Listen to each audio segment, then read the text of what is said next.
Trump మాత్రం డిఫరెంట్‌గా స్పందించాడు. ట్రంప్ ఏమన్నాడంటే, మేము వాళ్ళ 3 అటామిక్ స్థావరాల మీద అటాక్ చేస్తే వాళ్ళు ఆహ్, మా దాని మీద వీక్ అటాక్ చేశారు.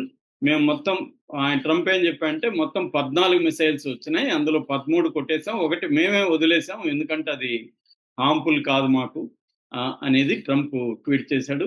దాని తర్వాత ఇప్పటికైనా మా మీద హేట్ పోయి ఆహ్, శాంతికొస్తుందని ఆశిస్తున్నాం అని ఫస్ట్ చేశాడు. దాని తర్వాత ఇరాన్‌కి థాంక్స్ కూడా చెప్పాడు. ఎందుకంటే మాకు ముందే చెప్పింది ఇరాను. వేయక ముందే మాకు చెప్పింది. అందువల్ల మేము ఖాళీ చేయగలిగాం. మాకు ప్రాణ నష్టం తప్పింది.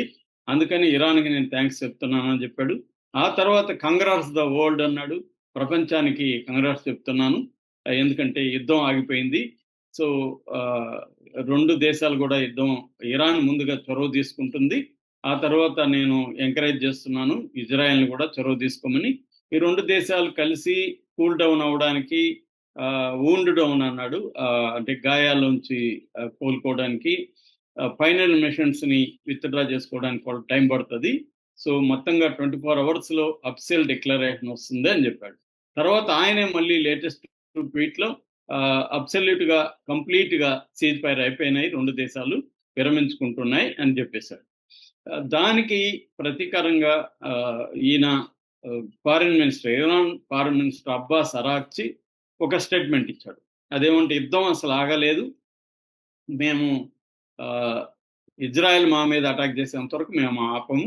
ఈరోజు మన ట్యూస్‌డే మార్నింగ్ 4 గంటలకి టెహరాన్ టైమ్ 4 గంటలకి మేము డెడ్‌లైన్ పెడుతున్నాం. ఈ 4 గంటల లోపల ఇజ్రాయెల్ విత్‌డ్రా చేసుకోవాలి. మా దేశాన్ని మీద అటాక్స్‌ని ఆపాలి. ఆపుతున్నట్టు ప్రకటిస్తే మేము కూడా ప్రకటిస్తాం. అసలు ఈ వార్‌ని మేము స్టార్ట్ చేయలేదు. ఈ వార్‌ని మేము కోరుకోలేదు. ఈ వార్‌ని స్టార్ట్ చేసింది ఇజ్రాయెల్ కాబట్టి ముందుగా ఇజ్రాయెల్ ఆపాలి. ఇజ్రాయెల్ ఆపితే మేము ఆటోమేటిక్‌గా ఆపేస్తాం అనేది అరాక్చి చెప్పాడు. ఇజ్రాయెల్ దీని మీద ఇంకా స్పందించలేదు.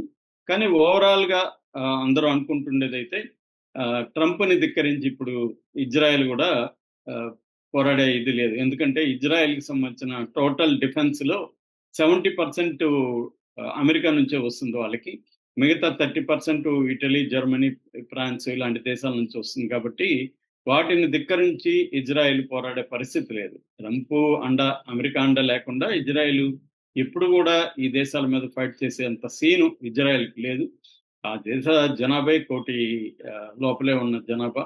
సో, కాబట్టి వాళ్ళ ధైర్యమంతా గూడా అమెరికా సపోర్ట్ ఉంది గాబట్టే, సో, అమెరికా వద్దన్నాక ఇజ్రాయెల్ ఖచ్చితంగా ఆగిపోతుంది. ఇజ్రాయెల్ ఆగిపోతే ఇరాన్ గూడా యుద్ధాన్ని ఆపేస్తుంది. ఓవరాల్‌గా అయితే మనం సీజ్ ఫైర్ అనే నమ్మొచ్చు. యుద్ధ విరమణ అని నమ్మొచ్చు. ఎందుకంటే ఇరాన్‌కి కూడా పోరాడే శక్తి లేదు.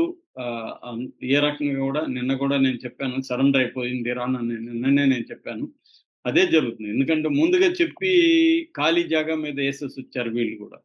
ఇరానోళ్ళు. ముందుగా ఎవరైనా చెప్తారా? నిన్నొచ్చి కొడతాను నేను. నువ్వు ఎక్కడికైనా ఎళ్ళిపో. నీ ఇంటి మీదొచ్చి నేను అటాక్ చేస్తాను అన్నట్టుగా ఉండేది.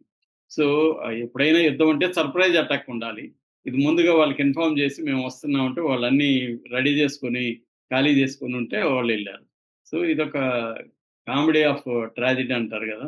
సో, వీళ్ళకి కామెడీగా ఉంది. ప్రపంచానికి ఇదొక వీడియో గేమ్ చూస్తున్నట్టుంది గానీ, ఇరాన్ ప్రజలకి అది ట్రాజెడీ. ఇజ్రాయెల్ ప్రజలకి అది ఈ 2 దేశాల ప్రజలకి మాత్రం అతిపెద్ద ట్రాజెడీ. ముఖ్యంగా